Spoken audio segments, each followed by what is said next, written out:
বিসমিল্লাহির রহমানির রহিম। প্রিয় মীর আব্দুল করিম কলেজের শিক্ষার্থী এবং অন্যান্য শিক্ষার্থীবৃন্দ, আশা করি সবাই ভালো আছো এবং সুস্থ আছো। সবাইকে মীর আব্দুল করিম কলেজের পক্ষ থেকে শুভেচ্ছা জানাচ্ছি। তোমরা যারা ইতিপূর্বে আমার সাথে ক্লাস করছো তারা জানো যে গত পর্ব থেকে আমাদের যুক্তিবিদ্যা দ্বিতীয় পত্রের যৌক্তিক বিভাগ সম্পর্কে আলোচনা শুরু হয়েছে। গত পর্বে আমরা যৌক্তিক বিভাগের প্রাসঙ্গিকতা ও প্রকৃতি নিয়ে আলোচনা করেছি এবং এই প্রাসঙ্গিকতা এবং প্রকৃতি নিয়ে আলোচনা করতে যে আমরা দেখেছি যে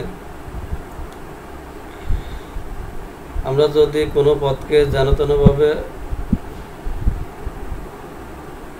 বিভক্ত করি তাহলে দেখা যাচ্ছে যে সেটি সবসময় সঠিক হয় না। এবং আমরা বলছিলাম যে কীভাবে সঠিক হওয়া যায় বা সেটি কীভাবে কোনো পদকে বিভক্ত করলে পরে সেটি যৌক্তিকভাবে বিভক্ত করা হয় বা সঠিকভাবে বিভক্ত করা হয়, তার কিছু নিয়মকানুন আছে যেগুলো নিয়ে আমরা পরবর্তী পর্বে আলোচনা করার কথা বলেছিলাম। আজকে আমরা যৌক্তিক বিভাগের সে সমস্ত নিয়মকানুন নিয়ে আলোচনা করব। তবে তার আগে যৌক্তিক বিভাগের যে সমস্ত ধারণা রয়েছে সেগুলো নিয়ে আমরা একটু আলোচনা করি। তাহলে তোমরা নিশ্চয়ই বুঝতেই পারছো যে আমরা যে বিষয়ের আলোচনা শুরু করেছি তা হলো যৌক্তিক বিভাগ বা লজিক্যাল ডিভিশন। এবং এই অধ্যায়ে আমরা যে সমস্ত বিষয় নিয়ে আলোচনা করব সেগুলো হলো যৌক্তিক বিভাগের প্রাসঙ্গিকতা ও প্রকৃতি, যেটা আমরা গতভাবে আলোচনা করেছিলাম। এরপর আমরা যৌক্তিক বিভাগের নিয়মাবলী নিয়ে আলোচনা করব, যৌক্তিক বিভাগের নিয়ম লঙ্ঘনজনিত অনুপপত্তি নিয়ে আলোচনা করব, দ্বিকোটিক বিভাগ সম্পর্কে আলোচনা করব এবং যৌক্তিক বিভাগের ক্ষেত্রে কী কী সীমাবদ্ধতা রয়েছে সেগুলো নিয়েও আলোচনা করব। এই অধ্যায়ের আলোচনা যদি তোমরা সঠিকভাবে অনুধাবন করো বা শিখতে পারো তাহলে তোমাদের ক্ষেত্রে যে সমস্ত ফল আমরা আশা করছি সেগুলো হলো তোমরা যৌক্তিক বিভাগের ধারণা ব্যাখ্যা করতে পারবে, যৌক্তিক বিভাগের প্রাসঙ্গিকতা ও প্রকৃতি মূল্যায়ন করতে পারবে, যৌক্তিক বিভাগের নিয়মাবলী বর্ণনা করতে পারবে,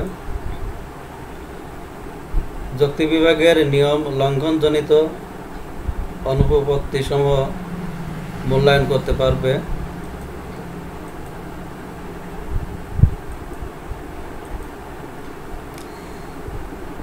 দ্বিকোটিক বিভাগ ব্যাখ্যা করতে পারবে, যৌক্তিক বিভাগের সীমাবদ্ধতা সমূহ ব্যাখ্যা করতে পারবে, যৌক্তিক বিভাগের নিয়মাবলী ব্যবহার করে অনুপপত্তিজনিত সমস্যার সমাধান বের করতে পারবে। তাহলে আশা করি তোমরা মনোযোগ দিয়ে এই অধ্যায়ের আলোচনাগুলো তোমরা লক্ষ্য করবে এবং আশা করবো এতে তোমরা সক্রিয়ভাবে অংশগ্রহণ করবে। তাহলে আমরা দেখেছিলাম যে যৌক্তিক বিভাগের ধারণা সম্পর্কে গতভাবে যেগুলো নিয়ে আলোচনা করেছি সেটা হলো যে কোনো একটি সূত্র বা নীতির উপর নির্ভর করে কোনো শ্রেণী বা জাতিকে তার অন্তর্গত নিম্নতর শ্রেণী বা উপজাতিতে বিভক্ত করার যে মানসিক প্রক্রিয়া তাকে আমরা যৌক্তিক বিভাগ বলছি। তাহলে কি হলো যে যৌক্তিক বিভাগে একটি সূত্র বা নীতি থাকবে, ঠিক আছে। তাহলে বলা আছে যে কোনো একটি সূত্র বা নীতির উপর নির্ভর করে কি করতে হবে, যে কোনো শ্রেণী বা জাতিকে তার অন্তর্গত নিম্নতর শ্রেণী বা উপজাতিতে বিভক্ত করতে হবে। এবং এই করাটা আমরা বলছি যে একটা মানসিক পরীক্ষা, কেননা বস্তু জগতে বিভিন্ন শ্রেণী একে অপরের সঙ্গে মিলেমিশে থাকে। তা আমরা মনে মনে সেটা ধরে নিই যে এই জাতীয় গুণাবলীর অধিকারী হলে তারা এই এই শ্রেণীর অন্তর্ভুক্ত। সেই কারণে এটিকে মানসিক একটা প্রক্রিয়া বলা হচ্ছে। আর বলা হচ্ছে কি, যে যৌক্তিক বিভাগের ক্ষেত্রে কি হবে, একটি সূত্র বা নীতি ব্যবহৃত হবে।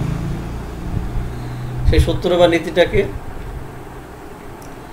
সেই সূত্র বা নীতি হলো যে আমরা কোনো পদের যে বিভাজন করব, সেই বিভাজনের ফলে যে সমস্ত নিম্নতর শ্রেণী বা উপজাতির সৃষ্টি হবে, তাদের যে কোনো একটি উপজাতির হলো বা নিম্নতর শ্রেণীর হলো একটি হলো বৈশিষ্ট্য সেটি, এবং বলা যায় যে সেটা একটি মৌলিক বৈশিষ্ট্য। এবং সেই বৈশিষ্ট্যের উপর নির্ভর করে আমরা কী করবো, যে এই বৈশিষ্ট্য সম্পন্ন উপজাতি এইটি এবং অন্যগুলো আলাদা। তো এভাবে মূলত কোনো পদকে বিভক্ত করা হবে। এবং বলা হচ্ছে যে কি, কোন ধরনের পদকে বিভক্ত করতে হবে, যে শ্রেণী বা জাতি, মানে শ্রেণীবাচক পদ বা জাতিবাচক পদকে। শ্রেণী মানে কি, একই গুণ সম্পন্ন কতগুলো ব্যক্তি বা বস্তু যাদের ক্ষেত্রে কোনো বিশেষ গুণ আর কি প্রযোজ্য, এবং বা কোনো গুণ সাধারণভাবে তাদের মধ্যে বিদ্যমান থাকে। যেমন যদি আমরা বলি ছাত্র, তাহলে এই যে এই ছাত্রত্ব বিষয়টা যাদের মধ্যে আছে তারা মিলে একটি হলো শ্রেণী। এবং জাতিটাও সেই রকমই। জাতির বৈশিষ্ট্য, জাতির বাচক পদের কি হয়, যে কিছু সাধারণ বৈশিষ্ট্য থাকে যেটি হলো অনির্দিষ্ট সংখ্যক ব্যক্তি বা বস্তুর উপর সেটি প্রযোজ্য হয়, এবং যাদের উপর প্রযোজ্য হয় তারা মিলে হলো একটি জাতি তৈরি করে।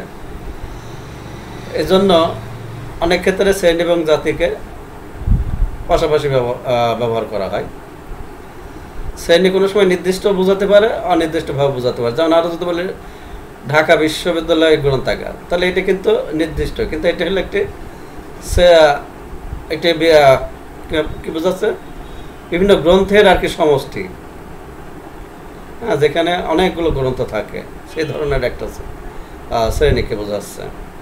কিন্তু আমরা যদি এমনি শ্রেণী বলি, তাহলে কিন্তু বিশেষ যে কোনো শ্রেণীকে বোঝাতে পারে, সেই ক্ষেত্রে সেটি অনির্দিষ্ট হয়ে যায়। আচ্ছা, তাহলে বলা হচ্ছে যে একটি আমরা সূত্র বা নীতি ব্যবহার করব, এবং সেই সূত্র বা নীতির উপর নির্ভর করে কোনো একটি পদকে, কোন ধরনের পদকে, একটা শ্রেণীবাচক পদ বা জাতিবাচক পদকে আমরা কি করব, বিভক্ত করব। এবং এই ধরনের বিভক্ত করার যে প্রসেসটা, সেটাকে বলা হচ্ছে যৌক্তিক বিভাগ।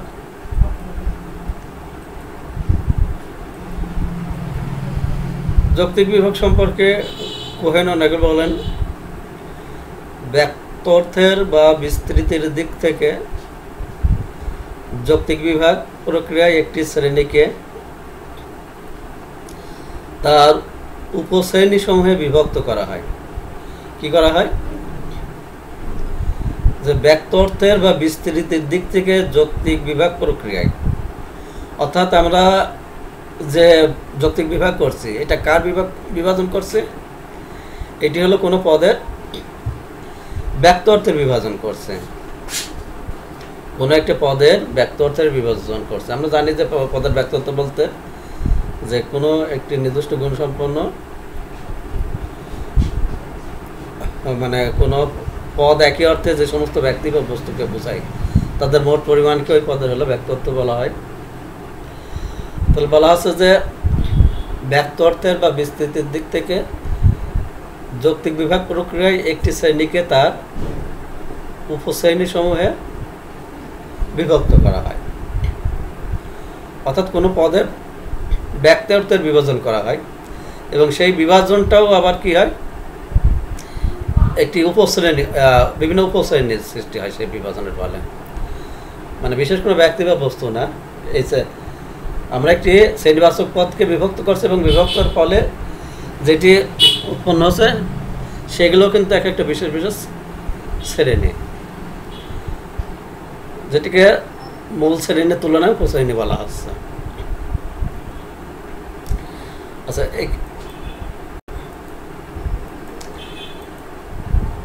এবং যুক্তিবিদ কেইনিস বলেন যে বিভাজ্য পদটিকে সংজ্ঞায়িত করা যায় একটি প্রদত্ত পদের ব্যক্তত্বের মধ্যে অবস্থিত ক্ষুদ্রতর দলসমূহের বর্ধিত রূপ হিসেবে কি বলা হচ্ছে যে বিভাজ্য পদটিকে। এবার সঙ্গে আমরা বলে রাখি যে আমরা যে পদটির বিভাজন করব সেটিকে বলা হচ্ছে বিভাজ্য পদ এবং বিভাজনের ফলে যেগুলো উৎপন্ন হবে সেটিকে বলা হচ্ছে বিভক্ত পদ। এবং আমরা এরকম যৌক্তিক বিভাগ করতে করতে অনেক হলো মানে উচ্চতর শ্রেণী থেকে নিম্নতর শ্রেণী থেকে আমরা অগ্রসর হব। সেই ক্ষেত্রে যেখান থেকে আমরা বিভাগ শুরু করি সেটিকে বলা হয় যৌক্তিক মূল, সেটিকে বলা হয় কি বলে বিভক্ত মূল, সেটিকে বলা হয় যৌক্তিক বিভাগের আর কি মূল আর কি বা বিভক্ত মূল সেটা। তাহলে দেখা যাচ্ছে যে পদটিকে আমরা হলো বিভাজন করি তাকে বলা হচ্ছে বিভাজ্য পদ এবং এর বিভাজনের ফলে যা উৎপন্ন হচ্ছে সেগুলো হলো বিভক্ত পদ এবং যেখান থেকে আমরা শুরু করি সেটিকে বলা হচ্ছে বিভক্ত মূল। এখন যুক্তিবিদ কেইনিস বলছেন কি যে বিভাজ্য পদটিকে সংজ্ঞায়িত করা যায় একটি প্রদত্ত পদের ব্যক্তত্বের মধ্যে অবস্থিত ক্ষুদ্রতর দলসমূহের বর্ধিত রূপ হিসাবে, অর্থাৎ সেখানে অনেকগুলো ক্ষুদ্রতর দল থাকে এবং তারা মিলায় একটি হলো কি হয় একটি বড় দল তৈরি করে আর কি, যেটাকে বলা হচ্ছে যে একটি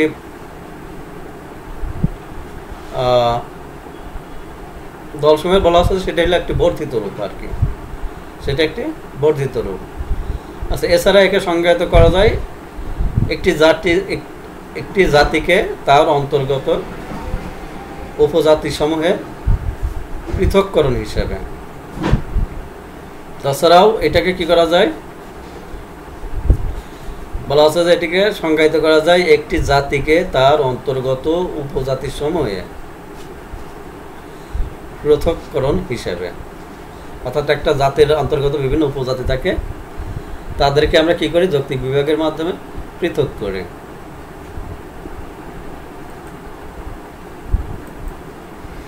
এখন আমরা যদি উদাহরণ লক্ষ্য করি, যেমন আমরা মানুষ পদটিকে যদি এভাবে বিভক্ত করি যে ভালো মন্দ শিক্ষিত অশিক্ষিত, আমরা কি করলাম যে মানুষকে হলো ভালো মন্দ শিক্ষিত এবং অশিক্ষিত এভাবে বিভক্ত করলাম। এই বিভক্ত করার ফলে কি হলো, এই বিভক্ত করার ফলে কিন্তু আমরা পরিষ্কারভাবে কোনো উপজাতি বা উপশ্রেণী পাচ্ছি না এখানে।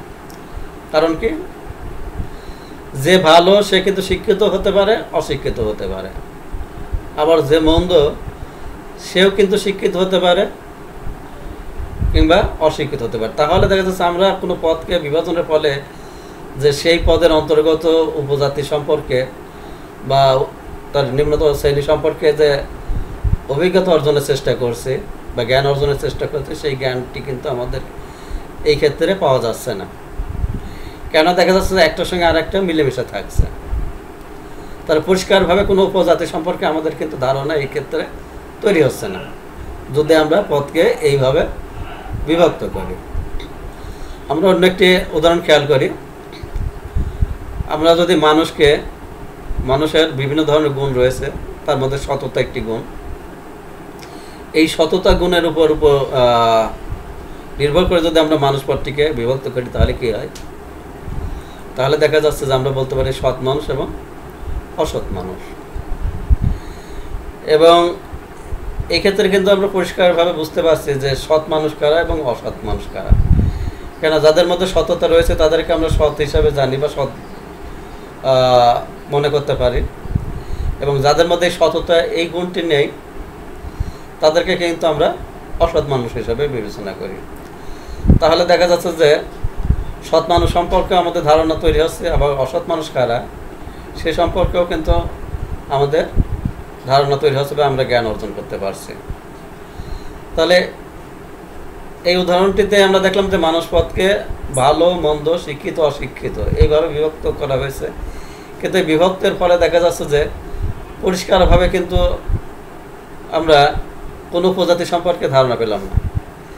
কিন্তু পরবর্তী যে উদাহরণটি, যখন মানুষকে হলো আমরা যখন সততার ভিত্তিতে বিভক্ত করলাম, তখন দেখা যাচ্ছে যে সৎ মানুষ এবং অসৎ মানুষ এই দুই উপশ্রেণীতে বিভক্ত করার ফলে সৎ মানুষ সম্পর্কে আমাদের ধারণা তৈরি হচ্ছে, আবার অসৎ মানুষ সম্পর্কেও ধারণা তৈরি হচ্ছে। তাহলে দেখা যাচ্ছে যে জানাতনভাবে যৌক্তিক বিভাগ করলে হবে না। যৌক্তিক বিভাগ করতে হলে পরে দেখা যাচ্ছে যে কিছু সুনির্দিষ্ট নিয়মকানুন মেনে আমাদের কোনো পদে বিভাজন করতে হবে, তাহলে গিয়ে সেটি সঠিক হবে বা সেই ব্যাপারে আমাদের যথাযথ জ্ঞান অর্জিত হবে।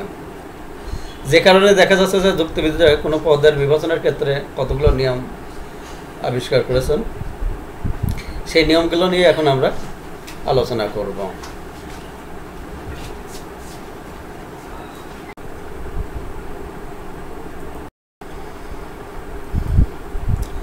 যৌক্তিক বিভাগের প্রথম নিয়মে বলা হচ্ছে যে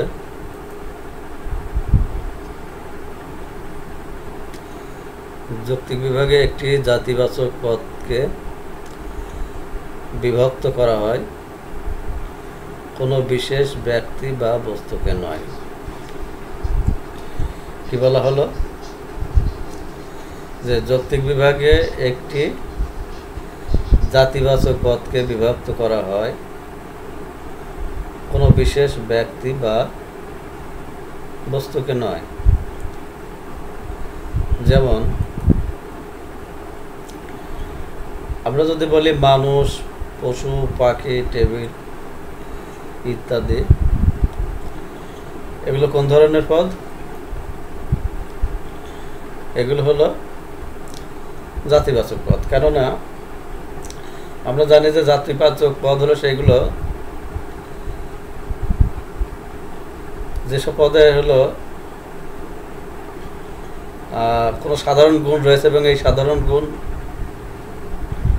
অনির্দিষ্ট সংখ্যক ব্যক্তি বা বস্তুর উপর প্রযোজ্য হয়, এবং যাদের উপর এই গুণ প্রযোজ্য হয় তারা হলো এই পদের অন্তর্ভুক্ত। এবং মানুষের কিছু গুণাবলী রয়েছে, নির্দিষ্ট গুণাবলী রয়েছে, যাদের সেই সমস্ত গুণ রয়েছে তারা হলো এই মানুষ পদের অন্তর্ভুক্ত, এবং তাদেরকে নিয়ে মানুষ এই জাতিবাচক পদটি গঠিত।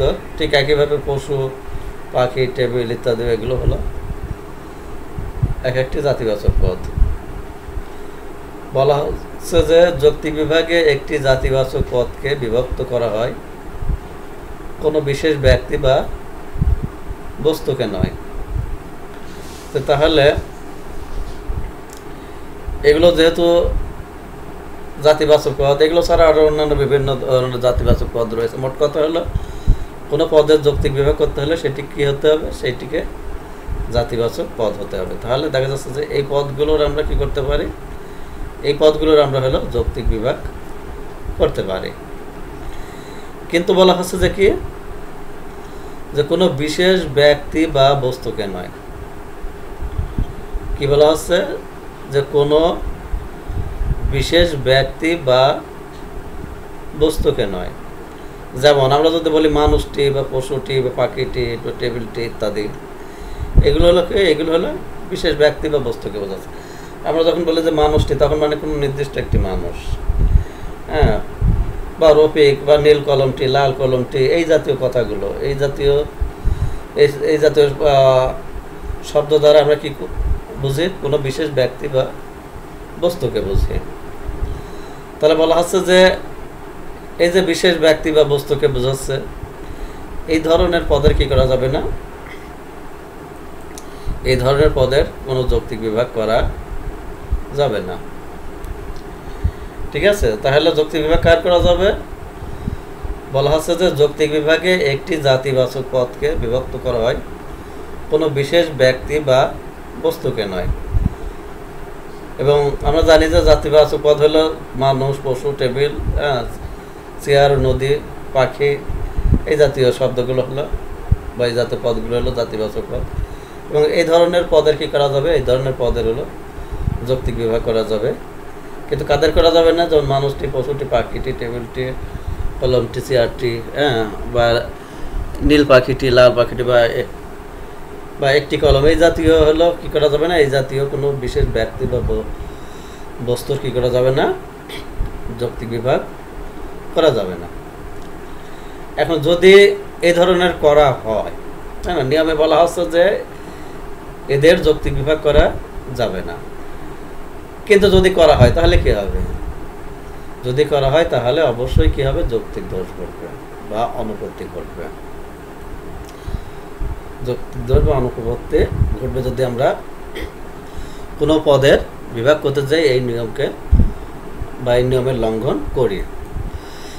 যেমন কি বলা হলো যে যৌক্তিক বিভাগের প্রথম নিয়ম লঙ্ঘনজনিত অনুপত্তি কোনগুলো? যৌক্তিক বিভাগের যদি আমরা প্রথম নিয়মটি লঙ্ঘন করি তাহলে এই ক্ষেত্রে দুই ধরনের অনুপত্তির সৃষ্টি হয়। একটি হলো কি? একটি হলো অঙ্গগত বিভাগ এবং অন্যটি হলো গুণগত বিভাগ। তাহলে প্রথম নিয়মে বলা হলো যে কি, যে কোনো জাতিবাচক পদের যৌক্তিক বিভাগ করতে হবে, কোনো বিশেষ ব্যক্তি বা বস্তু যৌক্তিক বিভাগ করা যাবে না, বা অর্থাৎ যৌক্তিক বিভাগের নিয়মে কোনো বিশেষ ব্যক্তি বা বস্তুকে বিভক্ত করা যাবে না। যদি আমরা করি তাহলে কী হবে? যদি আমরা করি বা এই নিয়মে যদি আমরা লঙ্ঘন করি তাহলে এই ক্ষেত্রে দুই ধরনের অনুপত্তি সৃষ্টি হতে পারে। সেটা কি? একটি হলো অঙ্গগত বিভাগ, এইটি এক ধরনের অনুপত্তি, এবং অন্যটি হলো গুণগত বিভাগ। তাহলে এটিও হলো আরেক ধরনের অনুপত্তি। অঙ্গগত বিভাগ অনুপত্তি কি? যে অঙ্গে অঙ্গে ভাগ করা আর কি, মানে কারোর অঙ্গ প্রত্যঙ্গে কোনো কিছুকে ভাগ করা। অঙ্গগত বিভাগ কি? যে কোনো কিছু হলো অঙ্গ প্রত্যঙ্গে ভাগ করা। তাহলে অঙ্গ প্রত্যঙ্গে যদি আমরা ভাগ করি তাহলে তো সেই ক্ষেত্রে কোনো উপজাতি বা নিম্নতর শ্রেণীর উদ্ভব ঘটলো না। কিন্তু অথচ আমাদের যৌক্তিক বিভাগের যে ধারণা সেই ক্ষেত্রে বলা হচ্ছে যে কী করতে হবে? যে আমরা কোনো পদের বিভাগ করব এবং বিভাগের ফলে কী হবে? বিভিন্ন উপজাতি বা শ্রেণীর সৃষ্টি হবে এবং সেই ব্যাপারে আমাদের কী হবে? জ্ঞান অর্জিত হবে। কিন্তু দেখা যাচ্ছে যে যদি আমরা এই নিয়ম লঙ্ঘন করি তাহলে বলা হচ্ছে যে অঙ্গগত বিভাগ অনুপত্তি করতে পারে অথবা গুণগত বিভাগ অনুপত্তি করতে। অঙ্গগত বিভাগ হলো মানে কি অঙ্গাঙ্গে ভাগ করা, আর গুণগত বিভাগকে তার বিভিন্ন গুণের মাধ্যমে তাকে ভাগ করা, কোনো বিশেষ ব্যক্তি বা বস্তুকে বিভিন্ন গুণের মাধ্যমে ভাগ করা। আর উদাহরণের সাহায্যে আমরা বুঝে নেওয়ার চেষ্টা করি বিষয়টি। অঙ্গগত বিভাগ অনুপত্তি, যেমন আমরা মানুষটি, এটা একটি বিশেষ ব্যক্তি বা বস্তুকে একটি মানুষকে বোঝাচ্ছে। এখন একে যদি আমরা অঙ্গের ভিত্তিতে ভাগ করি তাহলে কি হতে পারে? যেমন মানুষের হাত, পা, মাথা, চোখ, এইভাবে আমরা হয়তো ভাগ করতে পারি। একটা মানুষকে যদি আমরা ভাগ করি তাহলে কি হতে পারে? তাহলে দেখা যাচ্ছে যে তাকে হলে তার হাত, পা, মাথা, চোখ, অন্যান্য অঙ্গ প্রত্যঙ্গে হয়তো তাকে ভাগ করা যেতে পারে। আচ্ছা, এর ফলে কী হলে? এর ফলে মানুষের অন্তর্গত কিন্তু কোনো উপশ্রেণী সম্পর্কে আমাদের ধারণা জন্মালো না, বা আমরা কোনো ধারণা অনুধাবন করতে পারলাম না। তাহলে দেখা যাচ্ছে যে আমাদের যে বিভাগের মাধ্যমে আমরা হলো কোনো পদের অন্তর্গত বিভিন্ন উপজাতি সম্পর্কে বা বিভিন্ন শ্রেণী সম্পর্কে যে আমরা জ্ঞান অর্জনের চেষ্টা করছি সেটি কিন্তু আর এক্ষেত্রে সফল হলো না। তাহলে দেখা যাচ্ছে যে কি এই ধরনের ভাগ করলে একটি ত্রুটিপূর্ণ বিভাগের উদ্ভব ঘটছে। আমরা যদি গুণগত বিভাগের কথা খেয়াল করি তাহলে কী হলো? যেমন আমরা একটি কমলা লেবুকে যদি তার গুণের ভিত্তিতে ভাগ করি তাহলে দেখা যাচ্ছে যে তাকে আমরা এভাবে ভাগ করতে পারি যে কমলা হলো কমলা রং আছে, কমলা লেবু সাধারণত রংটা হলো কমলা রঙের হয়, তো সেটা টক স্বাদের হতে পারে, মিষ্টি স্বাদের হতে পারে, রসালো হতে পারে, তাই না? এই ধরনের বিভিন্ন গুণ রয়েছে একটা ফলের মধ্যে।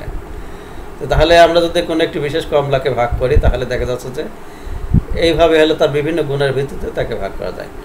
এইভাবে যে আমরা ভাগ করলাম, তাহলেও কিন্তু এই কমলা লেবুর কোনো উপজাতি আছে কিনা বা শ্রেণী আছে কিনা সেই সম্পর্কে কিন্তু আমাদের কোনো ধারণা জন্মালো না। আর যদি তা না হয় তাহলে তো সেই আমাদের কোনো জ্ঞানও অর্জিত হলো না। সুতরাং দেখা যাচ্ছে যে অঙ্গ প্রত্যঙ্গেও ভাগ করা যাবে না, আবার তার গুণের মাধ্যমে মানে বিশেষ কোনো ব্যক্তি বা বস্তুকে ভাগ করা যাবে না। মোট কথা হলো, আমরা যখন কোনো পদের যৌক্তিক বিভাগ করবো তখন আমাদের লক্ষ্য রাখতে হবে যে সেই পদটি যেন বিশেষ কোনো ব্যক্তি বা বস্তুবাচক না হয়। সেই পদটি যেন কোনো বিশেষ ব্যক্তি বা বস্তুবাচক না হয়, যেন সেটা শ্রেণীবাচক পদ বা জাতিবাচক পদ হয়। যদি কোনো শ্রেণীবাচক পদ বা জাতিবাচক পদের আমরা বিভক্ত করি, তাহলে দেখা যাচ্ছে যে সেই ক্ষেত্রে এই ধরনের ভুল হওয়ার সম্ভাবনা থাকে না। সুতরাং যৌক্তিক বিভাগ করতে হলে আমাদের প্রথম নিয়মটি অবশ্যই মান্য করতে হবে।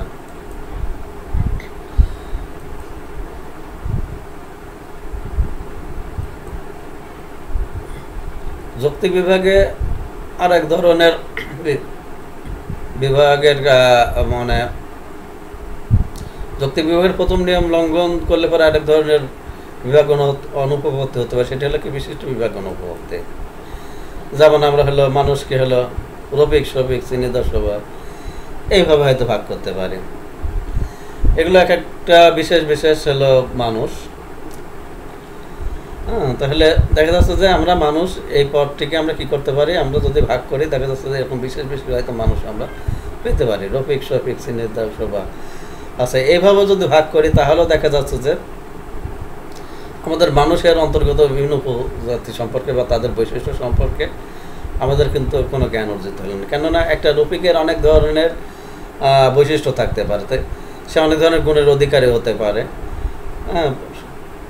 দেখা যাচ্ছে যে তার সব গুণে যে সবার ক্ষেত্রে প্রযোজ্য হবে তা কিন্তু না। এরকম শফিকের অনেক ধরনের গুণ থাকতে পারে, শ্রীনিধর অনেক ধরনের গুণ থাকতে পারে, সবার অনেক ধরনের গুণ থাকতে পারে। তাহলে দেখা যাচ্ছে আমরা যদি মানুষকে এইভাবে ভাগ করি তাহলেও দেখা যাচ্ছে সেটি কি হয় না, সেটি মানুষ সম্পর্কে আমাদের জ্ঞান অর্জনের পক্ষে কোনো সহায়ক বিষয় হয় না।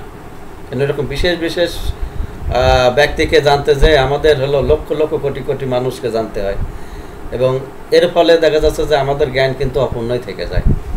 কেননা একটা মানুষের ইচ্ছা করলেও সমস্ত গুণ আমাদের পক্ষে জানা সম্ভব না। তার অনেক ধরনের গুণ আছে যেটি হয়তো আমাদের দৃষ্টিতে চোখে পড়ে, কিন্তু দেখা যাচ্ছে অনেকগুলো আছে তার অন্তর্নিহিত বিষয় যেগুলো হয়তো আমাদের দৃষ্টিগোচর হয় না। তাহলে এইভাবে যদি আমরা জ্ঞান অর্জন করতে চাই তাহলেও কিন্তু সেটি সফল হয় না। সুতরাং দেখা যাচ্ছে মানুষকে এইভাবে বিশেষ ব্যক্তি বা বস্তুতেও এইভাবে বিভক্ত করা যাবে না। তাহলে কি করতে হবে, মানুষ এটি একটি জাতিবাচক পদ, এই পদকে হলো এমনভাবে ভাগ করতে হবে যাতে তার অন্তর্গত বিভিন্ন উপশ্রেণীর সৃষ্টি হয়, এবং সেই উপশ্রেণী সম্পর্কে আমাদের বিশেষ বিশেষ বা সাধারণ সে শ্রেণী বা হলো সেই উপজাতি সম্পর্কে আমাদের সাধারণ জ্ঞান অর্জিত হয়, এবং এই সাধারণ জ্ঞানই আমাদের জন্য প্রয়োজনীয় জ্ঞান। এই সাধারণ জ্ঞানই আমাদের জন্য প্রয়োজনীয় জ্ঞান, কেন এই জ্ঞানকে তখন কাজে লাগে আমরা বিভিন্ন বিষয় সম্পর্কে সিদ্ধান্ত গ্রহণ করতে পারি। সুতরাং দেখা যাচ্ছে যে এইভাবেও কোনো বিশেষ ব্যক্তি বা বস্তুতে কী করা যাবে না, কোনো পদকে বিভক্ত করা যাবে না। যৌক্তিক বিভাগের দ্বিতীয় নিয়মে বলা হচ্ছে যে যৌক্তিক বিভাগ সর্বদা একটি যৌক্তিক বিভাগে সর্বদা একটি মূলনীতি অনুসরণ করতে হবে। কি করতে হবে? যৌক্তিক বিভাগে সর্বদা একটি মূলনীতি অনুসরণ করতে হবে। সেই মূলনীতিটা কি? মূলনীতি হলো এমন একটা বিষয়, অর্থাৎ কোনো পদের অন্তর্গত কোনো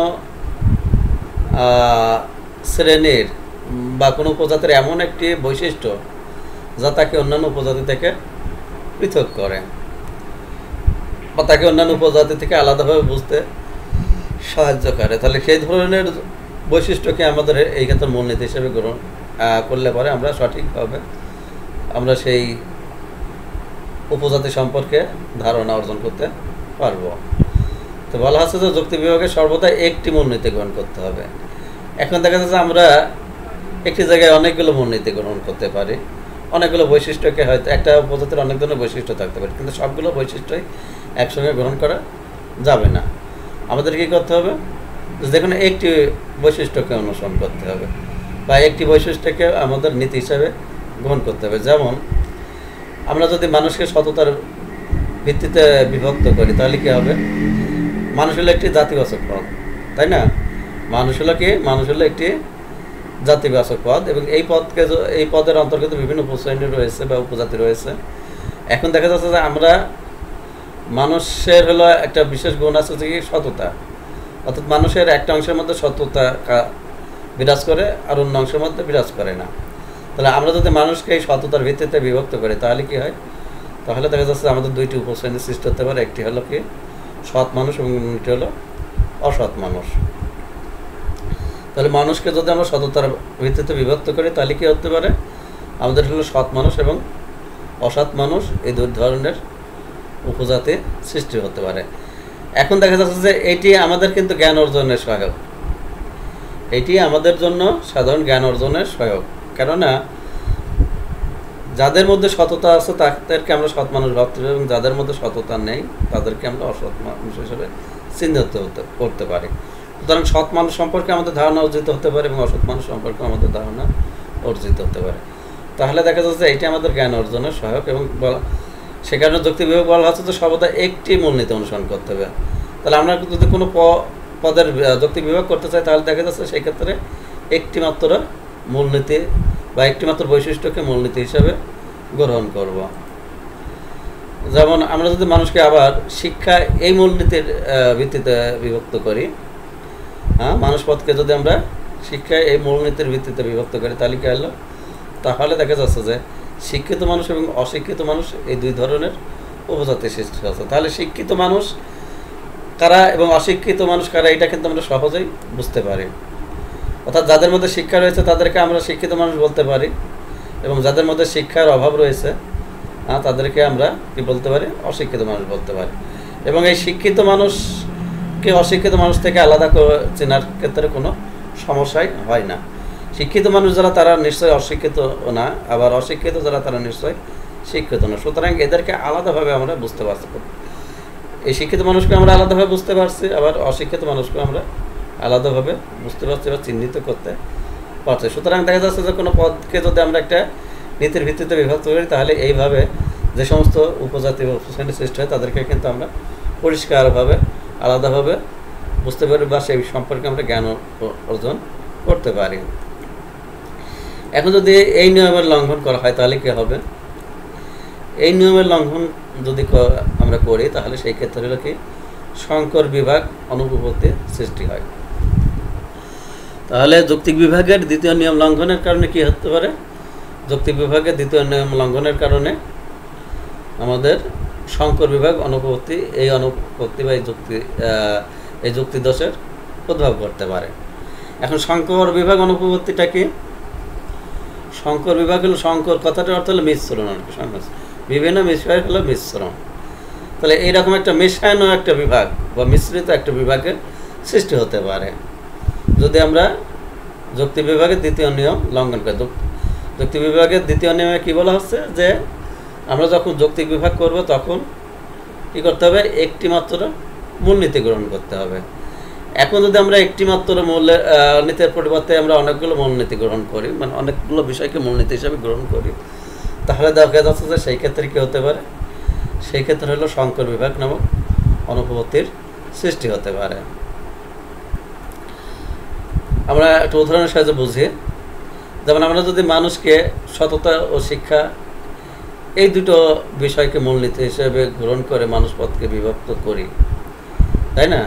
মানুষ একটি শ্রেণীবাচক পদ এবং এই মানুষের অনেক ধরনের বৈশিষ্ট্য রয়েছে, তার মধ্যে সততা এবং শিক্ষায় দুটি বৈশিষ্ট্য রয়েছে। আচ্ছা, এখন দেখা যাচ্ছে যে আমরা যদি একটির পরিবর্তে আমরা এক্ষেত্রে কী করেছি? আমরা দুটি হলো বৈশিষ্ট্যকে মূলনীতি হিসেবে গ্রহণ করেছি। এর ফলে কী হয়েছে? এর ফলে দেখা যাচ্ছে যে আমাদের হলো সৎ শিক্ষিত মানুষ এবং অসৎ শিক্ষিত মানুষ এই দুই ধরনের আমরা ভাগে ভাগে বিভক্ত করতে পারি একে, বা এই দুই ধরনের উপজাতির সৃষ্টি হয়েছে।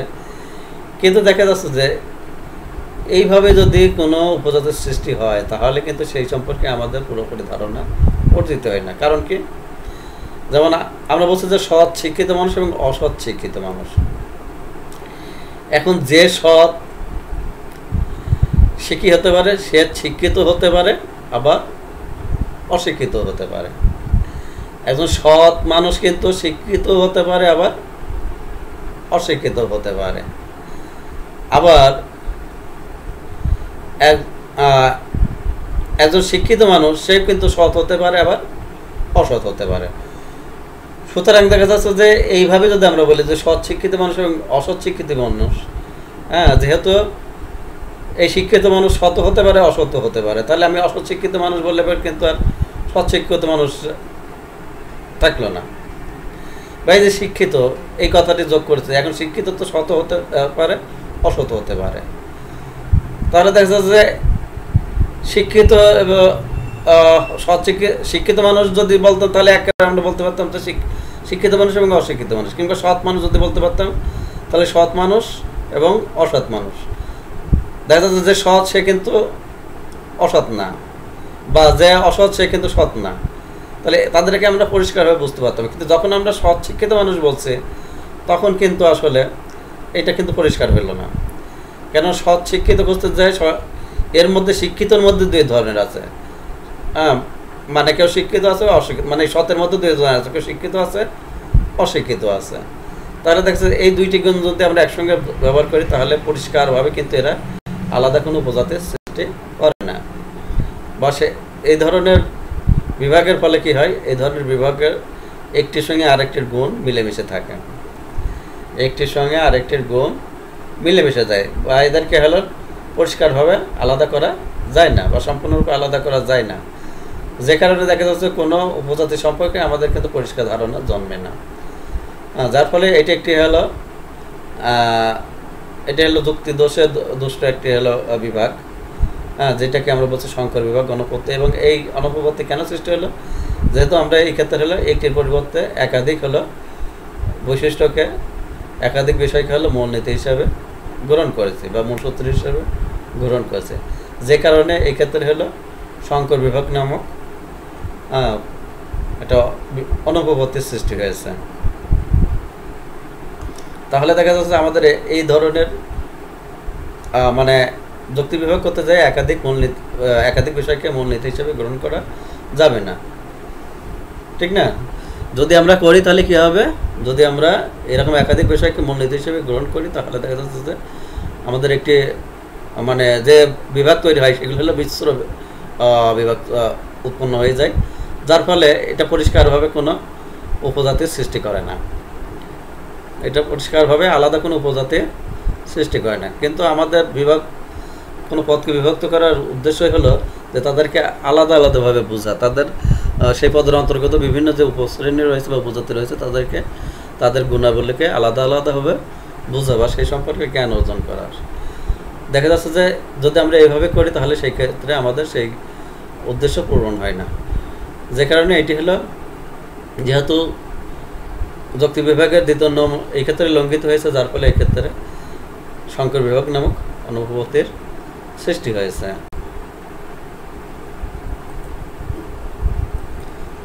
এতক্ষণ তোমরা আজকের আলোচনায় ধৈর্য সহকারে অংশগ্রহণ করলে এই জন্য তোমাদেরকে ধন্যবাদ জানাচ্ছি। আগামীতে যৌক্তিক বিভাগ সম্পর্কে আরও আলোচনা হবে, সেসব আলোচনা অবশ্যই অত্যন্ত মনোযোগ সহকারে অংশগ্রহণ করবে। তোমাদের জন্য প্রতি মাসে বিভিন্ন বিষয়ে যে সমস্ত অ্যাসাইনমেন্ট প্রদান করা হচ্ছে সেগুলো অ্যাসাইনমেন্টে যে সমস্ত নির্দেশনা থাকে সেই নির্দেশনা অনুযায়ী বাড়িতে লিখে প্রস্তুত করে রাখবে এবং কলেজের ওয়েব পেজ খেয়াল করবে, প্রিন্সিপাল স্যারের নির্দেশনা অনুযায়ী সেগুলো তোমরা কলেজে জমা করবে। ইতিপূর্বে তোমাদের জন্য কলেজের ওয়েবসাইটে যে কভার পেজটি প্রকাশ করা হয়েছে প্রতিটি খাতায় সেগুলো সংযুক্ত করে সুন্দর করে অ্যাসাইনমেন্টের প্রশ্ন সংশ্লিষ্ট যে সমস্ত নির্দেশনা থাকবে সেই সমস্ত নির্দেশনার আলোকে সেগুলো প্রস্তুত করে সুন্দর করে রাখবে।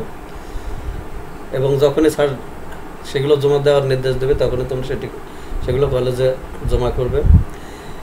তোমাদের পরীক্ষার ফলাফলের জন্য অ্যাসাইনমেন্ট কিন্তু অত্যন্ত গুরুত্বপূর্ণ একটি বিষয়, কেননা পরীক্ষার ফলাফলের সঙ্গে এই অ্যাসাইনমেন্টের বিষয়টি হলো কিন্তু মূল্যায়িত হবে। সুতরাং তোমাদের ভালো ফলাফলের জন্য অবশ্যই বিষয়টি গুরুত্ব সহকারে বিষয়টি বিবেচনায় নেবে এবং অত্যন্ত সুন্দর হাতের মানে সুন্দর করে লিখবে এবং প্রতিটি বিষয় সুন্দরভাবে উপস্থাপনা করবে, যাতে সেটি পড়লে বোঝা যায় যে তোমরা এই ব্যাপারে হলো চেষ্টা করেছো যথেষ্ট। আগামীতে তোমাদের সঙ্গে আরও ক্লাস হবে, সেই সমস্ত ক্লাসে তোমাদেরকে আহ্বান জানিয়ে সবার সুস্বাস্থ্য কামনা করে আজকের মতো এখানে ক্লাস রাখছে। সবাই ভালো থাকো, সুস্থ থাকো, আল্লাহ হাফেজ।